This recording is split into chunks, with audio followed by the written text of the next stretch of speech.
On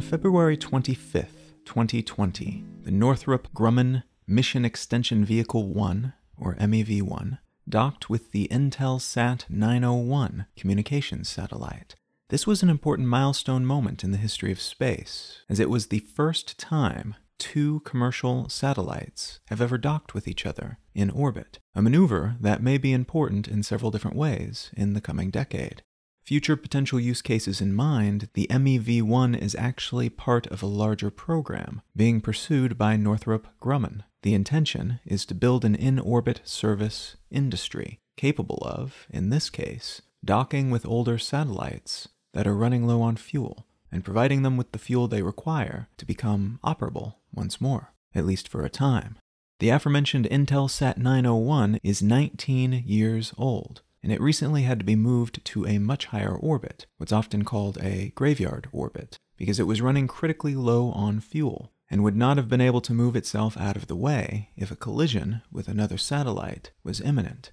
The higher, that is, further from Earth, graveyard orbit is meant to prevent such collisions, as it's a larger area and more sparsely populated, as it's not as useful for most satellite-related purposes. Being able to dodge and weave in this way is fairly vital for still operable satellites, as it's getting somewhat cluttered up there in popular orbits, and although space is big, these satellites have to semi-regularly use their thrusters to prevent collisions with their neighbors, and with random bits of space junk. Natural pieces of rock, but also an abundance of paint flakes, pieces of metal, and other space-age detritus that's broken off of other satellites, gone missing from the International Space Station, or otherwise ended up orbiting Earth, untethered from any larger object. The Space Data Association, which keeps tabs on these sorts of objects, anything larger than 10 centimeters is tracked, warn the owners of satellites when their infrastructure will potentially collide with one of these chunks of whatever.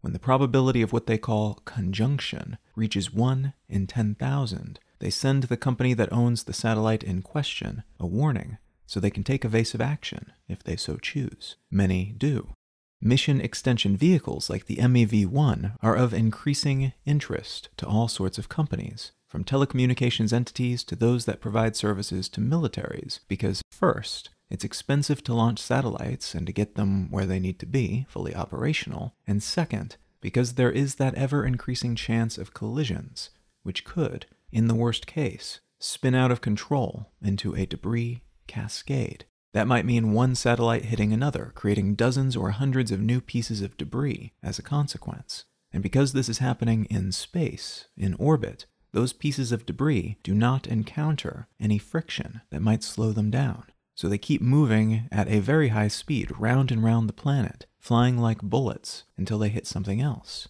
like perhaps another satellite, creating more debris. The more pieces of debris of this kind whizzing around the planet, the more danger all operable satellites are in, and the higher the likelihood that some of them will collide with something else, creating more debris and further increasing the chances of such collisions in the future.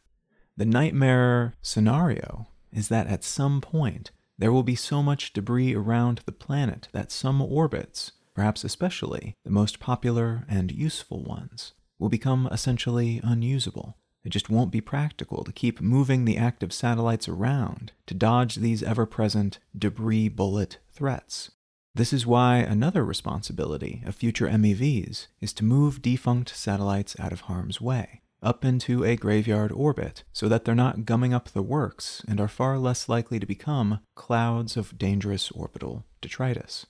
Evolving space-based regulations are incentivizing the creation of these sorts of investments as well. Many satellite-building companies are introducing automated dodging capabilities into their new models, but that doesn't mean they'll never run out of the fuel that enables them to move. This is why US-based companies building satellites must ensure that any non-functioning satellite they put into orbit will burn up in the atmosphere within 25 years of ceasing operation. That means getting one satellite into the correct orbit so that slowly but surely it winds its way downward toward Earth at an angle that will cause it to burn up in the atmosphere. Making this happen, of course, either requires being very careful with the finite amount of fuel in the satellite's tank, keeping enough on hand to make that end-of-life maneuver feasible, or figuring out a way to somehow nudge or refuel the satellite after the fact.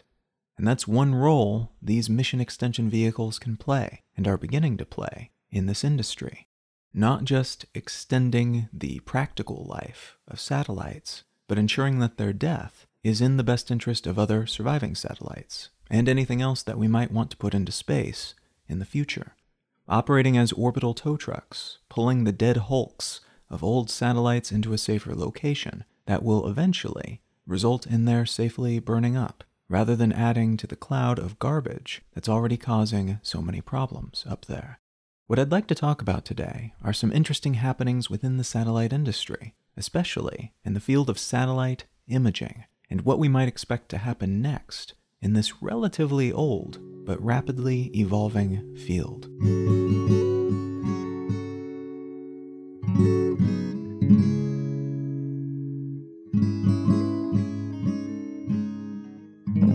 You are listening to Let's Know Things. I'm Colin Wright. Let's Know Things is an independent, listener-supported show, which means that it only exists because of the support of people like you. If you are finding some value in what I'm doing here, consider becoming a supporter. You can find a list of different monetary and non-monetary means of supporting Let's Know Things at letsknowthings.com/support, the most straightforward of which is probably becoming a patron on Patreon, and committing to any amount each month at patreon.com/letsknowthings will gain you access to a call to action free version of the show, which you're listening to right now is a call to action, by the way, and an additional episode of the show each month. Again, that's at patreon.com/letsknowthings if you would like to become a consistent contributor at any level. And there are a variety of other options at letsknowthings.com/support. Huge thanks to everybody who's already supporting the show, and thanks in advance if you're considering doing so in the future. All right, let's get back to the show.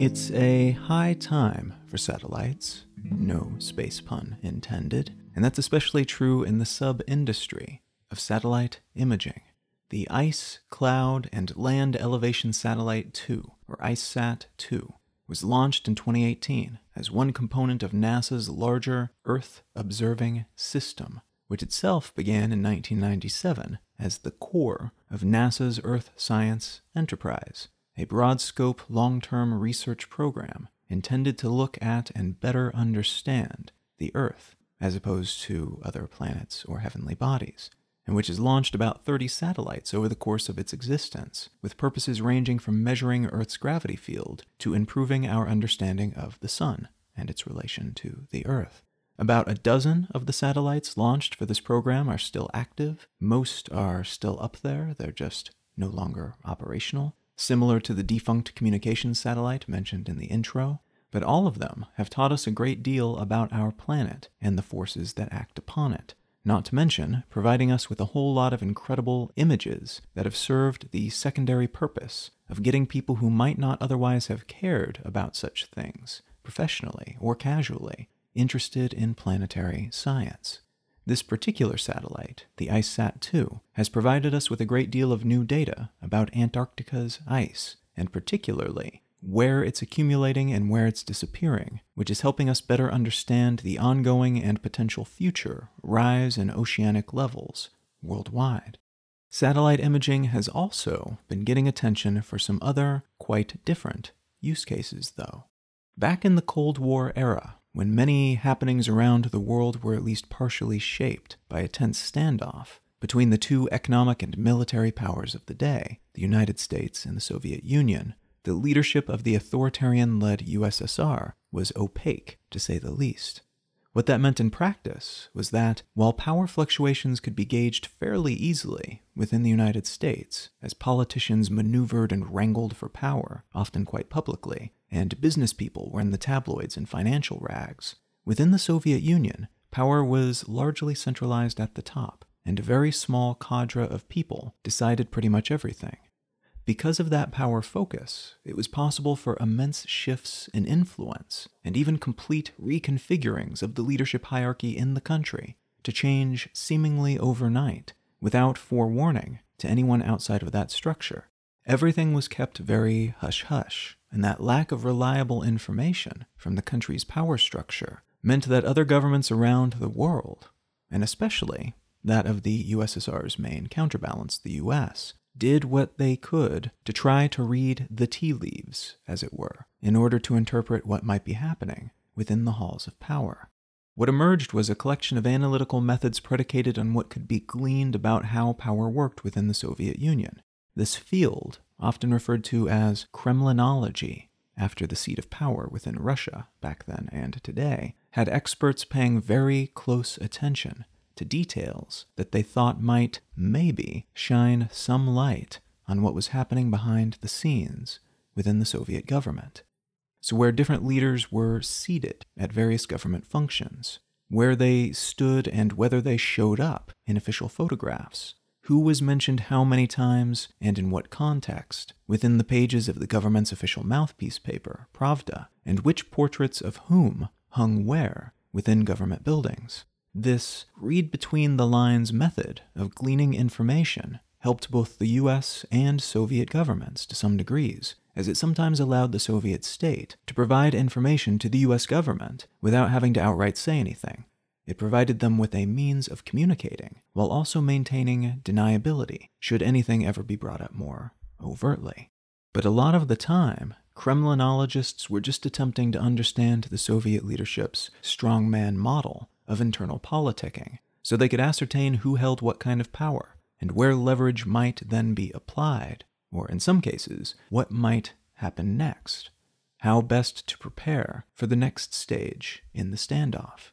The piece I'd like to unspool today deals with a very similar situation, but in a more modern incarnation. This piece comes from the Washington Post, and it's entitled, "Where's North Korea's Kim? Let's see what the satellites say." North Korea is a strange anachronism in the 21st century. In 1945, when World War II had officially ended, the Korean peninsula, which had been taken over by Imperial Japan in 1910, and was then held until that point when they were defeated during the war, was divided into a north and south portion. The northern portion occupied by the Soviet Union, and the southern portion occupied by the United States.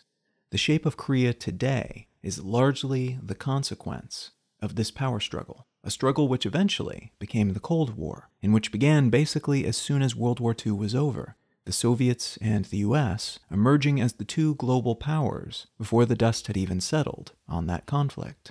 The authoritarian, ostensible communists were building up their sphere of influence at the same time that the United States was building up its liberal democratic capitalistic sphere of influence. And the arrangement here was meant to make both sides feel like they were good in the area, and the other side was not gaining an uncontested foothold in this fairly central, vital part of the world. As a result of that split, South Korea became a capitalistic democratic country, and North Korea became a fairly extreme cult of personality-driven authoritarian government, which looks like nothing so much as a military junta led by a family dynasty, the Kim family, the first of whom was Kim Il-sung, the leader of the Workers' Party in the area when World War II ended, and he was appointed as the first leader of the new country of North Korea, or the Democratic People's Republic of Korea, as it's officially known, by the Soviet Union's leadership.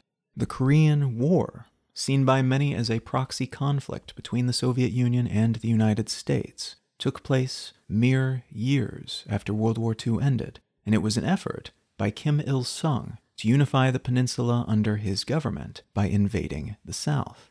The People's Republic of China sent unofficial quote-unquote volunteer troops across the border to fight in this conflict on the side of the North, and the Soviet Union provided armaments and other types of support to them as well, while the United States stepped in on the side of the South, providing troops and weapons, and famously considering dropping some atomic bombs on North Korean and Chinese targets, but fortunately deciding not to do so. The end result of this conflict was an uneasy armistice that brought about a ceasefire between the North and South in 1953, but no peace was ever officially declared, and the countries have continued to periodically shoot at each other across the dividing line that stands between them, and the North has periodically committed what we might call acts of terror by bombing South Korean interests and kidnapping and assassinating people from across the border. North Korea today is often referred to as the Hermit Kingdom, as they keep their people fairly well isolated from the rest of the world and from any real, reliable information coming from outside the bubble of propaganda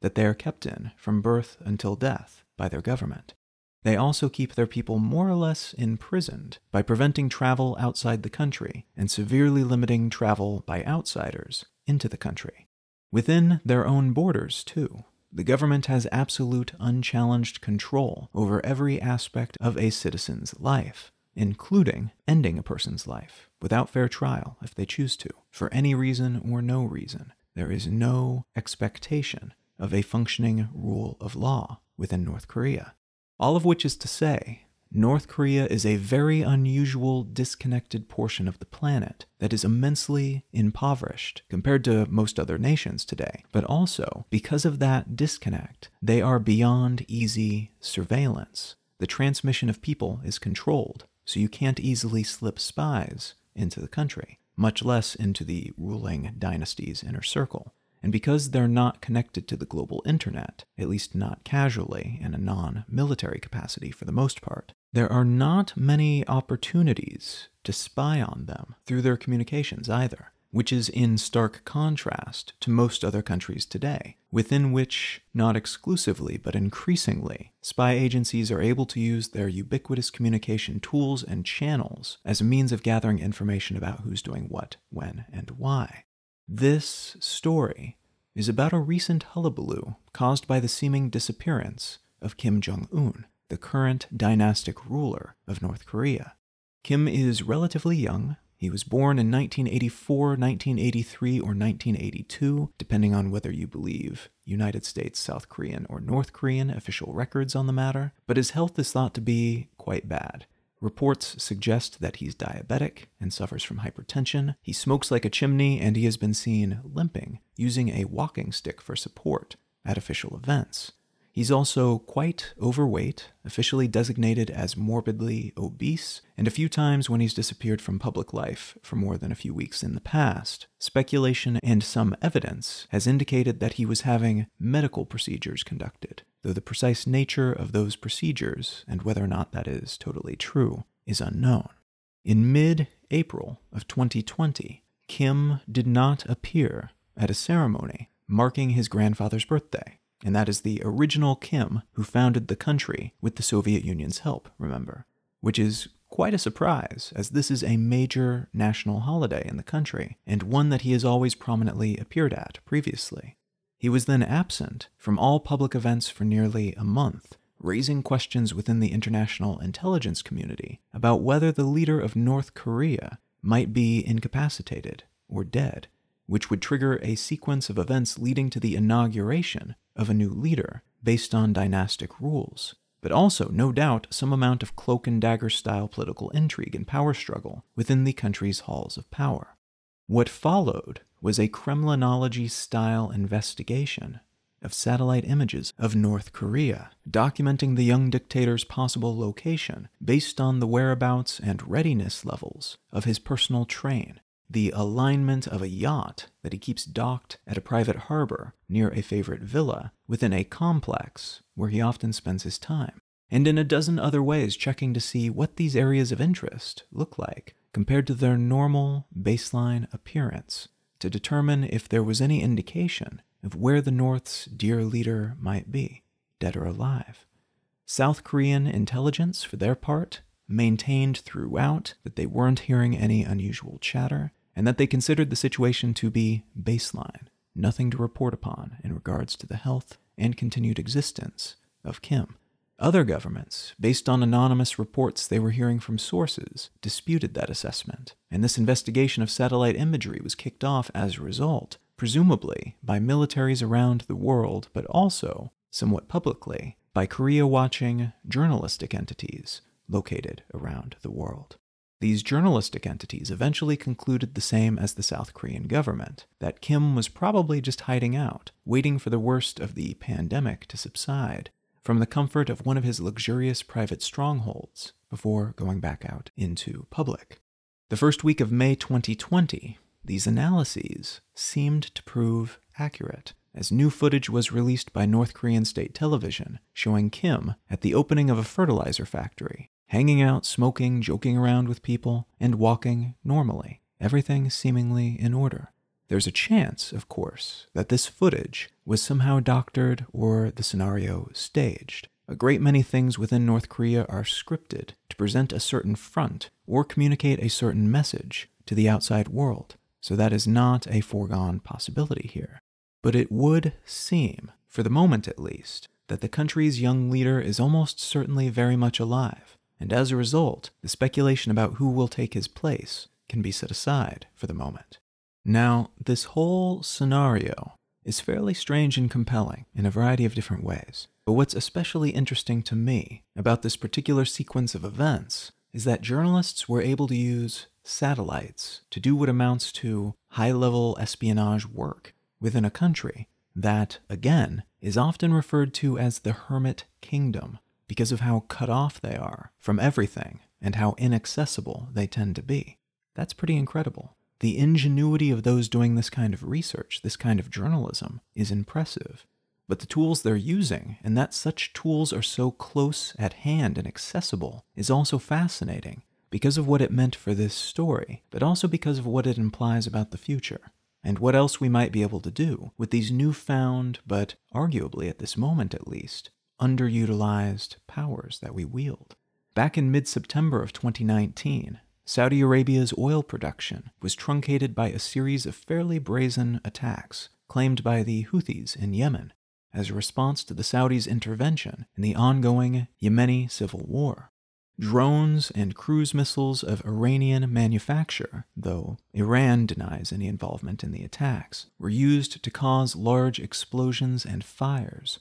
at oil processing facilities, which were put out within a few hours, but which nonetheless required that these facilities be shut down for repairs, which cut Saudi oil production by about half, which in turn truncated global oil production at the time by about 5%. This attack, the downswing in production, and then the surprise, faster than anticipated repairs conducted by the Saudis on their facilities, caused quite a bit of drama within the oil and oil futures markets worldwide when this all went down. And although a great deal of the data about production and other such numbers is provided to traders by their governments, none of these numbers provide up-to-the-minute enough information for traders moving at the pace of today's markets to actually utilize that data profitably. Some of these traders, because of this dynamic, have turned to upstart satellite imaging companies to buy observational data about potential production indicators, like images of flaring activity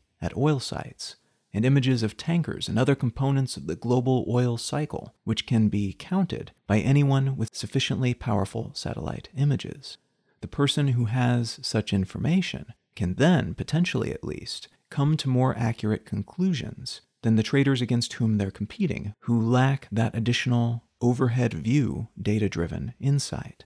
A similar dynamic played out more recently in late April 2020, when simultaneous supply and demand shocks, amplified by conflict within the so-called OPEC Plus nations, that manifested in overproduction and a lack of price-setting cohesion amongst member states, led to a collapse in oil prices, a collapse that culminated in an unprecedented price drop for one type of U.S.-produced crude oil to less than negative $37 a barrel. That negative territory pricing was not universal, but it was indicative of what was happening to oil prices worldwide, all of them experiencing a steep decline within a very short period. As in late 2019, after the Saudi oil infrastructure attacks, some traders decided to see what satellite imagery could tell them, hiring companies like Orbital Insight to snap photos from space of oil infrastructure worldwide, allowing them to see, for instance, how full oil tanks are at major oil storage sites around the world, and how productive various oil wells and processing facilities seem to be, based on the moving pieces and other indicators that they can make out from that altitude. These satellites can also track things like the number of cars on the road, which can help them project oil demand in the coming months and help them assess what kind of overall economic recovery can be expected, country to country, but even city to city and town to town. Orbital Insight and similar companies can also see when meatpacking plants are open and at what capacity they're operating based on the number of cars in the parking lot and the amount of lighting that comes from the windows, and other supplementary data that they can collect, like the number of phone signals pinging a particular mobile phone tower, all of which can then be aggregated into data clusters that they sell to their clients, telling them, okay, this region is completely shut down, but this region is spinning back up, bringing more workers in on weekdays, and thus there's more traffic on the road and more impending demand for oil and other types of resources. Traders and other clients who can benefit from this type of information asset, then, are able to gather gobs of data of a type that in relatively recent history would only have been available to fairly wealthy governments, and even then, potentially not at this scale. The resolution on these satellite images tends to be of a very high quality, and the filters and supplementary systems that are applied to them, like tracking the number of cars that pass through an area over a given period of time, make those fundamental chunks of media all the more valuable for some use cases. Fortunately, we are seeing the same increase in space-based Earth-facing capabilities within science-focused organizations as well. Satellite data recently indicated that oil and gas operations working in the Permian Basin, the oil operations based in Texas and southeastern New Mexico, are releasing methane at twice the average rate found in other major oil and gas harvesting regions around the United States. This is valuable information, in part because it allows these oil and gas companies to plug leaks that would otherwise cost them valuable gas resources. Those gases pumped into the atmosphere instead of being used for power. So detecting and plugging these leaks is a rare circumstance in which what's good for the oil companies is also good for the environment. This data, by the way, was primarily collected using a tool called a tropospheric monitoring instrument, which allowed them to identify focuses of methane leakage within the United States by scanning the area for anomalies over the course of 11 months, and then filtering that data through a framework that allowed them to derive meaning from it. This is interesting in part because of what it implies about what we might be able to do with this tool in the future, and in part because of what it implies about how other data gathering tools might be used, and how we might be able to generate an informational layer across the planet, collecting all kinds of frequently updated information that we wouldn't have otherwise thought to consider or go out to collect specifically, and generating from that planetary data set new insights, patterns, and understandings as we figure out different ways to filter and process and remix it. We are, at the moment, looking at some very early outputs generated by the assets of a burgeoning private space industry, which is empowered in many ways by all the other technologies we've been working on in recent decades. Everything from tiny, high-quality cameras of the kind that can fit into a smartphone, to the filters that we use to optimize digital photographs that we can then use for a variety of purposes. That said, even with all the neat current and potential future use cases in this space, there will be mistakes made along the way, as has been evidenced by another interesting, potentially very useful project that nonetheless has caused a great deal of trouble for some scientists and night sky enthusiasts of late. SpaceX, a commercial space technology company based in the US, has been developing a side project called Starlink, which, when completed, will hopefully be able to beam internet signals down to anywhere on the planet from a swarm of small satellites positioned strategically around the Earth. As of late April 2020, Starlink already has over 400 satellites in orbit, most of them operational, and they're launching new satellites, 60 at a time. They're currently planning to launch a beta internet service later in 2020, and although there's no real precedent for how well their service might do, a lot of people are watching their activities with interest because of what a successful launch of their service might mean for the world of telecommunications, especially in currently underserved parts of the world, but also for space travel and the satellite industry more broadly. Of late, though, most of the press Starlink has been getting has been about an unwelcome side effect of all their tiny satellites, namely that they have little lights built into their surfaces, and those lights are often visible from the ground,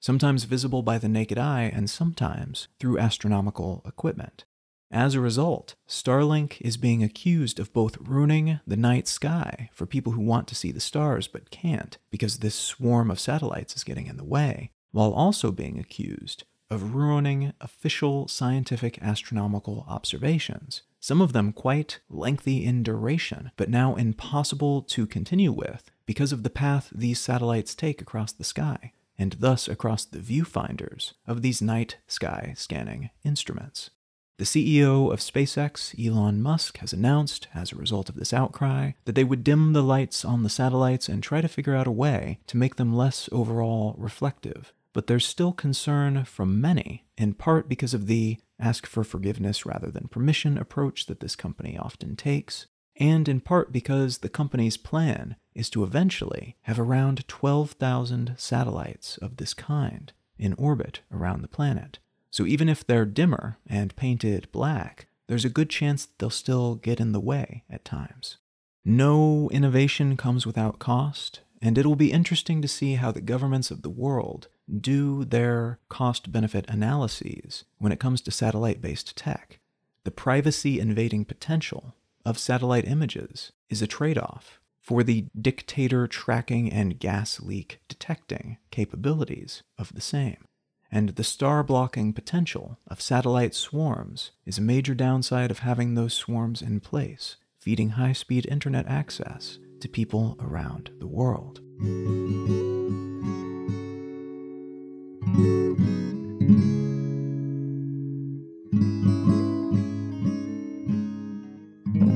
I'm able to commit the time that I do to this project each week because of support from people just like you. And if you go to letsknowthings.com/support, you'll find a variety of monetary and non-monetary ways to help support this show. A huge thanks to everybody who's already contributing in some way, shape, or form, and thank you very much in advance if you're considering doing so in the future. Also, a quick note here, I have a new podcast that comes out each week called Brain Lenses. You can find that wherever you get your podcasts or at brainlenses.com. The book that I'd like to recommend today is called Successful Aging. A Neuroscientist Explores the Power and Potential of Our Lives by Daniel Levitin.